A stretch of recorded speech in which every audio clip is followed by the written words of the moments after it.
महाराज मैं आपको परिचय नहीं दूंगा, मैं आपको अंदर नहीं जाने दूंगा जब तक मेरी मां आज्ञा नहीं दे अंदर से। अब कोई बड़ा अधिकारी आए, महाकाल का दर्शन करना चाहे, और जब वहां के द्वारपाल कह दे कि नहीं आप नहीं जा सकते, तो उसके साथ जो व्यक्ति आते हैं वो कहते हैं साहब आप हट जाओ, थोड़ा हम बात करते हैं। उनके साथ वाले कहते हैं आपको पता नहीं ये कौन है, ये विधायक जी हैं, ये सांसद जी हैं, तुम समझते नहीं बात को। कोई कोई होता है बेचारा मान लेता है, और कोई होता है तो नहीं मानता है। तो फिर वो क्या करते हैं, दूसरे को फोन लगाते हैं। जब अपनी बात नहीं बनी तो दूसरे को फोन लगाया, तो भगवान के जो गण थे उन्होंने कहा हम फोन लगाते हैं। अभी ब्रह्मा जी को फोन लगाया, आओ जल्दी यहाँ ऐसी वार्तालाप हो गई है। ब्रह्मा जी ने आकर देखा तो उनकी भी बात नहीं मानी, उनको भी हरा दिया। भगवान विष्णु को फोन लगाया, महाराज आप तो कहो अंदर जाने दे, एंट्री दे, और फोन लगाया पर उनको भी मना बोल दिया। भगवान विष्णु ने युद्ध किया, ब्रह्मा ने युद्ध किया, सारे वरुण कुबेर इंद्र सब ने युद्ध किया, पर गणेश जी ने सबको परास्त कर दिया। और जब परास्त हो गए तो भगवान शिव अपना दिव्य अस्त्र लेकर के, त्रिशूल लेकर के, और भगवान शिव ही सामने आ गए और शिव जी ने युद्ध किया। एतदंतरमासाद्य शूलपाणि तथोत्तरे, भगवान शिव ने अपने शूल को लेकर के और आगत्य च त्रिशूलेना, आगे आकर त्रिशूल से तच्छिरो निर्क्रंतता, भगवान गणेश के उस सिर को जो है काट लिया, सर धड़ अलग हो गया। और देवर्षि नारद को पता चल गई खबर, चटपटी खबर मिल रही है, भागना चाहिए, जाना चाहिए। इस खबर का तो जो पेपर में फर्स्ट प्रिंट पर छप गई तो खूब पेपर बटेगा। और उन्होंने जा करके और माँ से कहा, माँ नारदेन त्वयागत्य देत्यै सर्वं निवेदितम, माँ से जाकर निवेदन किया, हे मैया मानितोषु यताम मानस्त्याज्यो नैव त्वयाधुना, हे मैया तू जो है मान को हटा मत लेना, तेरा मान बना रहना चाहिए। तूने जिस गण को बिठाया है वो गण जब तक जीवित ना हो तब तक तू जो है मैया अपना मान छोड़ना मत। माँ ने कहा ठीक है। फिर क्या, माँ ने तो संहार की मुद्रा में आ गई। माँ ने कहा मत पुत्रो यदि जीवेता तदा संहरणम नहीं, यदि मेरा पुत्र जीवित हो जाएगा तो ये संहार नहीं होगा, और यदि मेरा पुत्र जीवित नहीं हुआ तो फिर संहार होना सुनिश्चित है, ऐसा कह दिया। आहा, सारे देवता वहीं थे, जितने भी सांसद थे, विधायक थे, सब वहीं पर बैठे हुए थे। भैया प्रस्ताव पारित करो, इसको जीवित करना है, क्या किया जाए। भगवान शिव ने कहा गणों जाओ, जा करके देखो जिस बालक के और मां पीट करके सो रही हो उस बालक का धड़ लेकर के आ जाना, क्योंकि मां को उससे प्रेम नहीं है। मां अपने बालक को हमेशा छाती से चिपका करके रखती है, पीठ पीछे नहीं रखती। यदि पीठ पीछे रखा हो तो फिर उसका उससे प्रेम नहीं है, इसलिए ऐसे बालक को लेकर के आ जाना, उसका धड़ लेकर के आ जाना। तो असली वाला धड़ कहां गया, जो दूसरा लाना पड़ रहा है। जो गणेश जी का असली वाला सर था वो कहां गया। हमारे यहाँ एक व्रत होता है चतुर्थी का। कौन सा व्रत होता है? चतुर्थी का। चतुर्थी का व्रत किसका है? गणेश जी का। चतुर्थी के दिन ही भगवान गणेश प्रकट हुए हैं। चतुर्थ्यात्म समुत्पन्ने भाद्र मासे गणेश्वरा, भाद्र पद की कृष्ण पक्ष की चतुर्थी के दिन भगवान गणेश का प्राकट्य हुआ। इसीलिए गणेश चतुर्थी का व्रत किया जाता है, भगवान गणेश को प्रकट करने के लिए। पर गणेश जी का व्रत, गणेश जी का पूजन पर व्रत कब खुलता है? जब चंद्रमा का दर्शन किया जाता है। जब तक चंद्रमा का दर्शन नहीं होता तब तक व्रत नहीं खोला जाता। क्यों? व्रत तो गणेश जी का और दर्शन चंद्रमा का।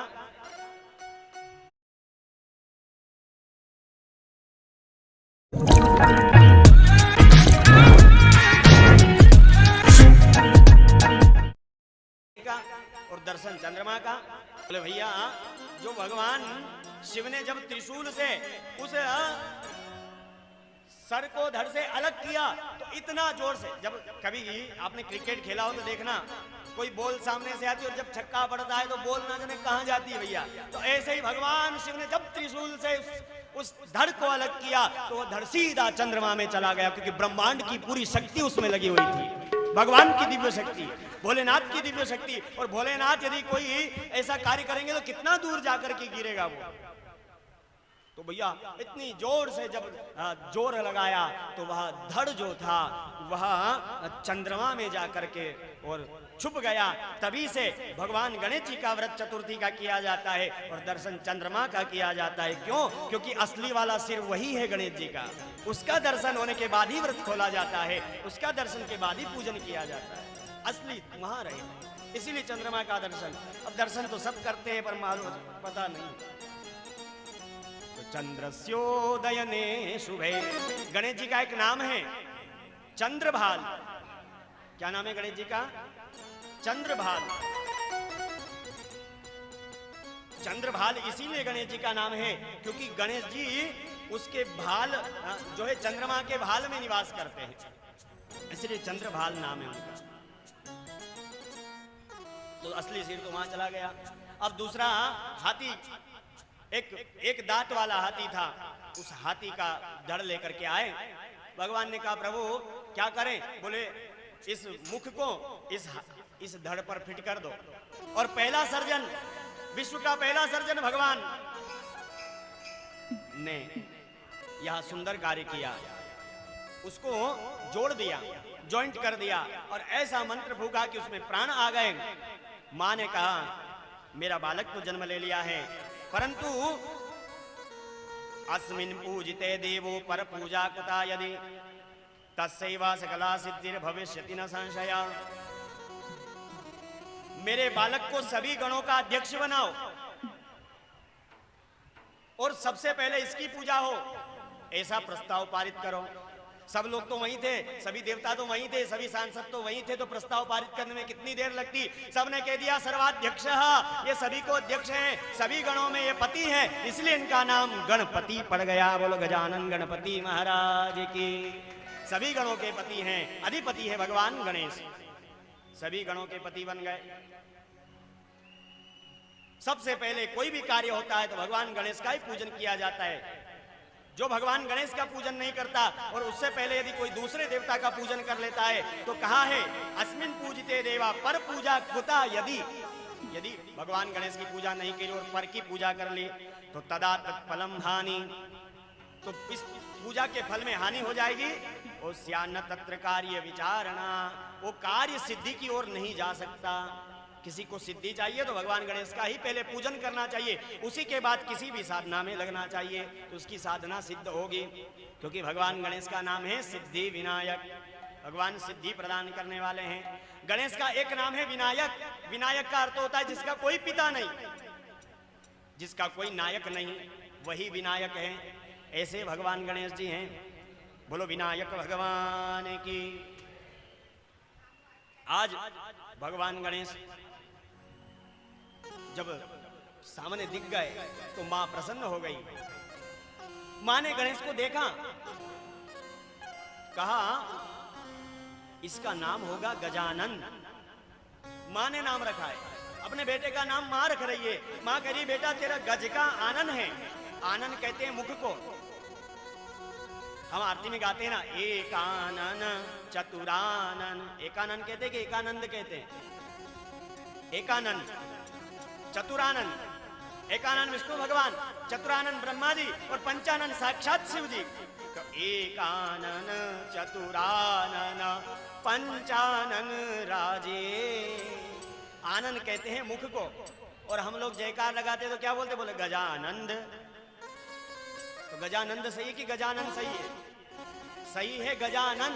गज आनंद, गजानन जिसका गज का आनंद है, गज का मुख है, तो गजानन ही सही है और गजानन ही बोलना चाहिए। उससे ही गणेश जी प्रसन्न होते हैं। कोई यदि गजानंद बोलता है तो गणेश जी उससे रुष्ट हो जाते हैं, फिर उसके कार्यों में विघ्न डलने लग जाता है। इसलिए गजानन गणपति महाराज की जय ऐसा बोलना चाहिए, पर गजानंद नहीं बोलना चाहिए। आजकल बहुत सारे मंदिरों पर गजानंद मंदिर ऐसा लिख दिया जाता है, क्योंकि संस्कृत को समझते नहीं और संस्कृत को छोड़ते जा रहे हैं, इसलिए संस्कृति पीछे होती जा रही है। अब हमें उसका अर्थ पता नहीं। आरती में गाते हैं एकानंद और उधर कहते हैं गजानंद। अरे एकानंद गणेश जी हैं, उनकी ही बात कही गई है। तो एकानंद वो गणेश जी हैं, तो गजानंद बोलना चाहिए, पर गजानंद नहीं बोलना चाहिए। ऐसे भगवान गणेश जी, उनका आनंद माँ ने देखा, नाम गजानंद कहा, और माँ कहती है आनने तब सिंदूरम, इस धड़ पर तेरे सिर पर, इस मुखौटा पर सिंदूर लगा हुआ है।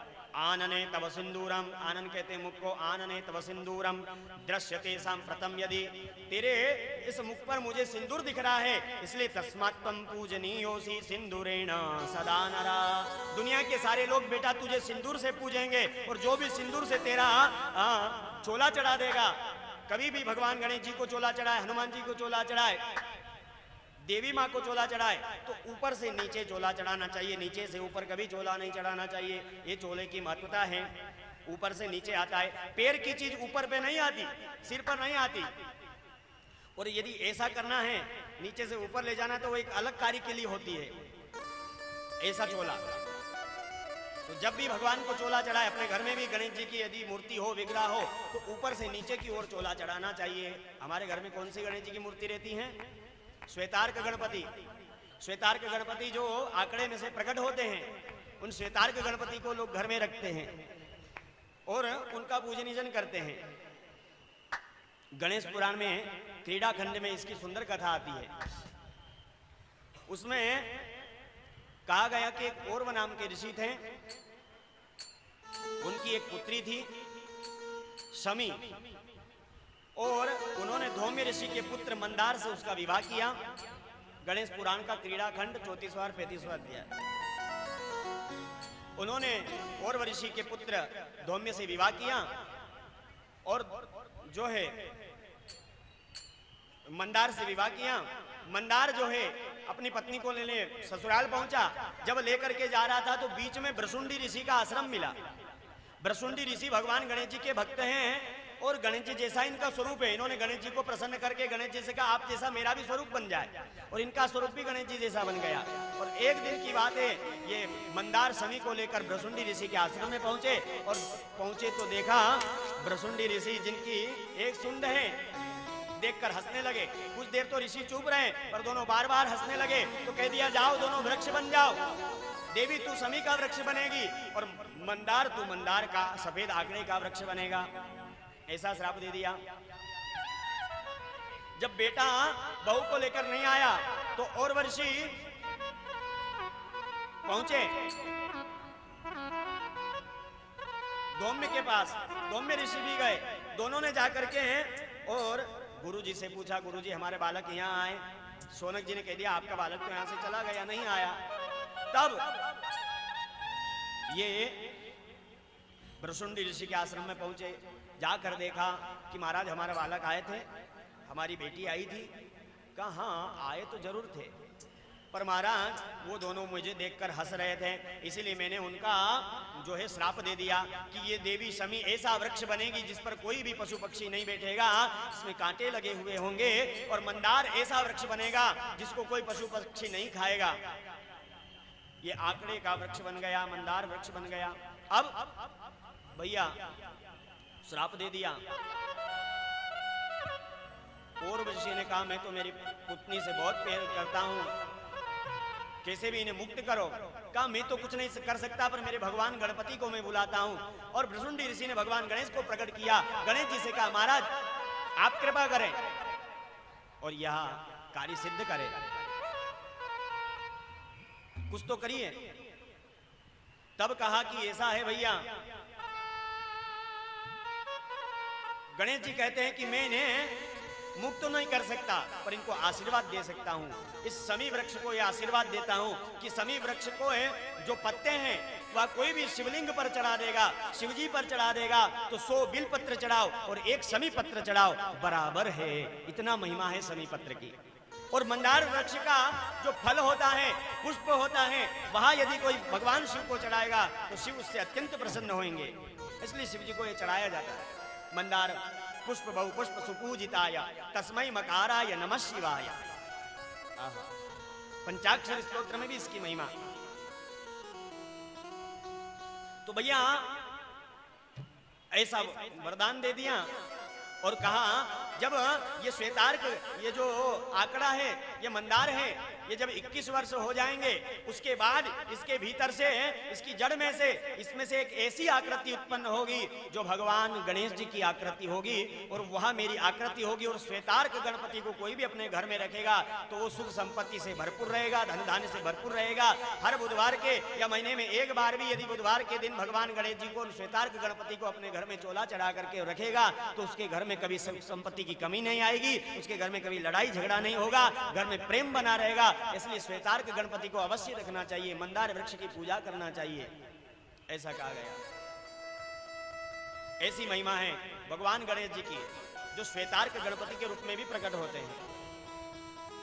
मां ने गणेश जी को देखा, गणेश जी को देखकर प्रसन्न हुई, तेरे मुख पर सिंदूर लगा है, दुनिया के लोग भी तुझे सिंदूर से पूजेंगे और उनके भी कार्य सिद्ध होंगे।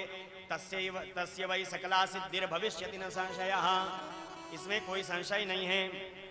तू चतुर्थी के दिन उत्पन्न हुआ है, इसलिए दुनिया के लोग चतुर्थी के दिन जो है पूजन करेंगे।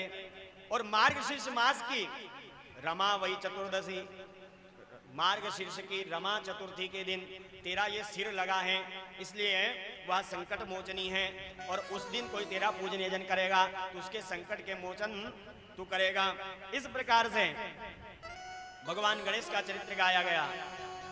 भगवान गणेश जी पर किसी का वंश निर्वंश हो गया हो और वंश में कोई बचा नहीं है और चाहते हैं कि हमारे वंश में अब बहू के बेटा हो जाए, तो उसके लिए भगवान गणेश जी को हरी दुर्वा चढ़ानी चाहिए।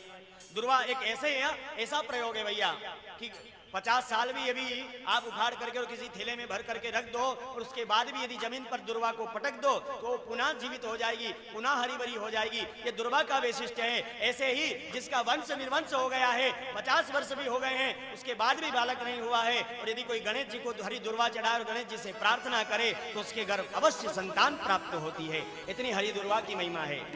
इसीलिए कहा है हरि हरि दुर्वा चढ़े गजानन हरे हरे, हरि हरि दुर्वा चढ़े गजानन हरे हरे, हरि हरि दुर्वा चढ़े गजानन हरे हरे, गजानन हरे हरे, गजानन हरे हरे, गजानन हरे हरे, गजानन हरे हरे, हरि हरि दुर्वा चढ़े गजानन हरे हरे, हरि हरि दुर्वा चढ़े गजानन हरे हरे।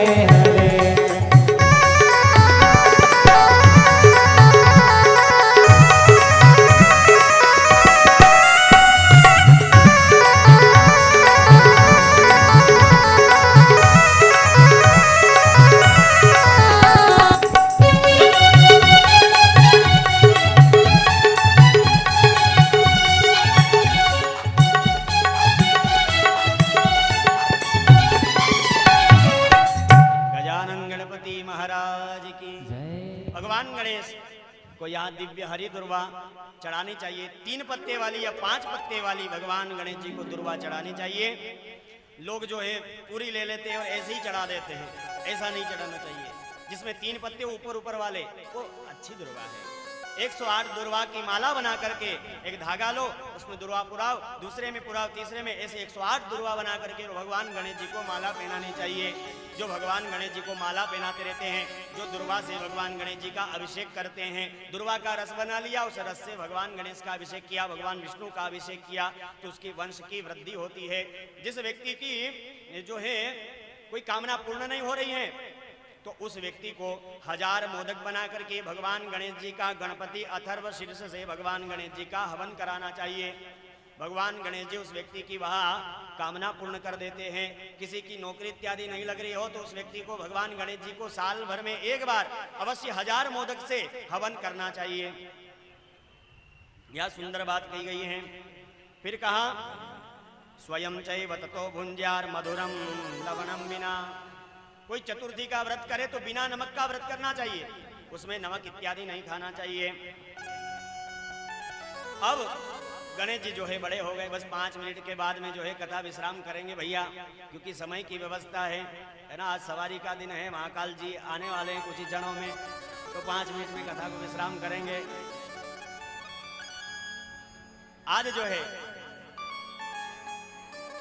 गणेश जी का तो पावन चरित्र है, बहुत सारी बातें हैं, महिमा कही गई हैं, पर जितना सुन लो उतना ही ठीक है भैया। ये चतुर्थी का व्रत जो है स्त्री भिष्ट विशेषता, माताओं के लिए विशेष है, राजा भिष्ट विशेषता, राजाओं के लिए विशेष है। जो राजा बनना चाहते हैं और पद पर बने ही रहना चाहते हैं तो उनको भगवान गणेश जी का अवश्य पूजन अर्चन करना चाहिए, ऐसी महिमा है।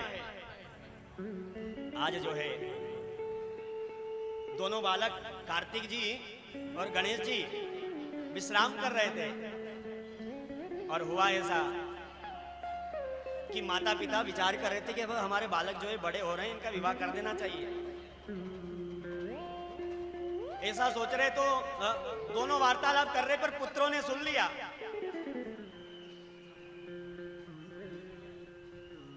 मां ने कहा कि देखो पुत्र बड़े तो हो गए, पर केवल शरीर से ही बड़ा नहीं होना चाहिए, अरे बुद्धि से भी बड़े होने चाहिए, इन्हें बुद्धि भी है कि नहीं।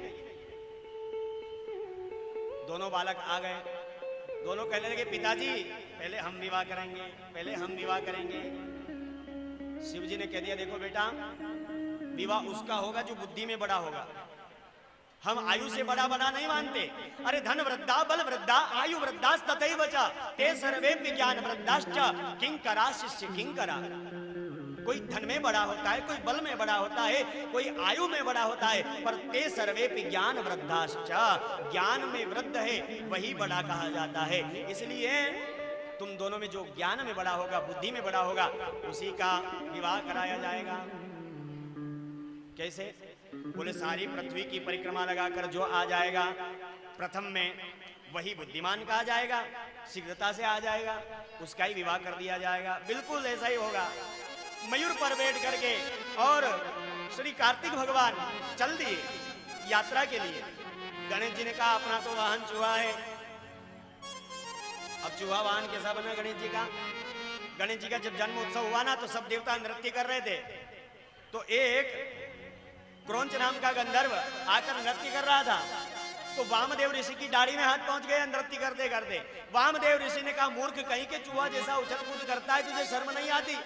ऋषि की दाढ़ी, ऋषि के पांव पकड़ने चाहिए, तो दाढ़ी पकड़ता है। उन्होंने श्राप दे दिया, जा चूहे जैसे उछल कूद करता है चूहा ही बन जा, और वो जा करके धरती पर चूहा बन गए। अब चूहे की भाषा कौन जाने? बोले वेद व्यास जी सारी भाषा जानते हैं। वेद व्यास ऋषि, वेद व्यास ऋषि के आश्रम में आकर के चूहा ने पूरा आश्रम खोद दिया। जब आश्रम खोद दिया तो व्यास जी ने कहा, ए चूहा भैया तू उछल कूद क्यों करता है? उसने कहा महाराज मैं क्रौंच नाम का गंधर्व हूं, परंतु इन्होंने गणेश जी के जन्म में मुझे वामदेव ऋषि ने श्राप दे दिया, इसलिए कृपा करो। तब कहा कि मैं तुम पर कृपा करता हूं। क्या कृपा? गणेश जी को फोन लगाया, बुलाया, गणेश जी तुम्हारा जन्मोत्सव में ऐसा हो गया। गणेश जी ने कहा तो कोई बात नहीं, ये चूहा बन गया तो अब रहेगा तो चूहा ही, ऋषि की मैं अवहेलना नहीं करूंगा, पर ये आज से मेरा वाहन बन जाता है। चूहे ने कहा बस बस बस, क्यों आप इतने हट्टे मोटे कटरे तगड़े ताजे, महाराज आप मेरे ऊपर बैठोगे तो मैं मर ही जाऊंगा, कुछ तो करो। भगवान ने कही अरे भैया यदि मैं तुझ पर बैठूंगा तो तुझ में बल भी तो इतना दे दूंगा, तुझे तो केवल मेरे साथ रहना है, तू चिंता मत कर। चूहा ने कहा कोई बात नहीं, तो प्रभु मैं आपका वाहन, तभी से मूषक वाहन गणेश जी का हो गया। गणेश जी ने कहा अपना वाहन मूषक है, चूहा है, कैसे निकलेंगे, कैसे जाएंगे? नहीं जा पाएंगे। तब तो भैया गणेश जी ने कहा सर्वतीर्थमयी माता सर्वदेव मयो पिता मातरम पितरम तस्मात् सर्वयज्ञेन पूजयेत्। यदि माँ की परिक्रमा कर ली जाए, पिता की परिक्रमा कर ली जाए, क्योंकि माँ पृथ्वी का रूप है और पिता आकाश का रूप है, और इन दोनों की परिक्रमा कर ली जाए तो पूरी परिक्रमा हो जाएगी। और दोनों की साथ परिक्रमा करी, बिठाकर कहा कर दो विवाह, हो गया। बेटा तुमने कहां परिक्रमा करी? माँ जो शास्त्रों में लिखा है वही मैंने किया, मैंने इसकी परिक्रमा लगाई, मैंने सारे आकाश की परिक्रमा लगी पिता के रूप में, माँ के रूप में पृथ्वी की परिक्रमा तब तो दोनों ने कहा तो ठीक है, अब तुम्हारे विवाह की व्यवस्था करते हैं। पहले के जमाने में विवाह जो कराते थे वो ब्राह्मण लोग कराते थे, रिश्ता बनाने का काम ब्राह्मण लोग करते थे, क्योंकि ब्राह्मण सब यजमानों के यहाँ जाते हैं, उनको सब पता है कौन छोरा कैसा है, कौन छोरी कैसी है, वो करा दिया करते थे। तो इन्होंने भी नारद जी को फोन लगाया, अरे देवर्षि नारद आइए, हमारे पुत्रों का विवाह कराना है। आहा, तब तो भैया उन्होंने कहा तो ठीक है महाराज, अब हम देखते हैं, पर तुम्हारा छोरा जो है इसको छोरी कौन देगा, इसकी इतनी लंबी सूंड, इतना लंबा पेट, पर मैं व्यवस्था करता हूं। विश्वरूप प्रजापति के पास गए और जाकर के भगवान गणेश जी की कथा सुनाने लगे नारद जी, और ऐसी गणेश जी की दिव्य कथा सुनाई कि महाराज सर्वावयव सुंदरम, सभी अवयवों से सुंदर है, इतना सुंदर बालक आज तक मैंने नहीं देखा। और जब ऐसी महिमा कही तो विश्वरूप की दो पुत्री थी, सिद्धि और बुद्धि, इन दोनों को जम गई कि जब इतना सुंदर है तो उससे विवाह मैं करूंगी। सिद्धि कहती है मैं करूंगी, बुद्धि कहती है मैं करूंगी, सिद्धि बुद्धि लड़ाई करने लगी। फिर दोनों ने कहा तो एक काम करे ना, दोनों ही कर ले। फिर क्या था, विश्वरूप प्रजापति ने तो कह दिया महाराज जब आपने देख रखा तो हमारी तो हाँ है, शिव जी से कहो। और शिव जी फिर बारात लेकर के आए और सिद्धि और बुद्धि के साथ में भगवान विघ्न विनायक गणेश जी का विवाह हुआ। प्रारंभे विनति करो गणपति विद्यालया सागरा आज्ञान प्रहरो स्वबुद्धिमति दे आराध्य हो लेश्वरा चिंता सदरे चदोक हवदे देशांतरा पाटवे है राम गणनायका गजमुखा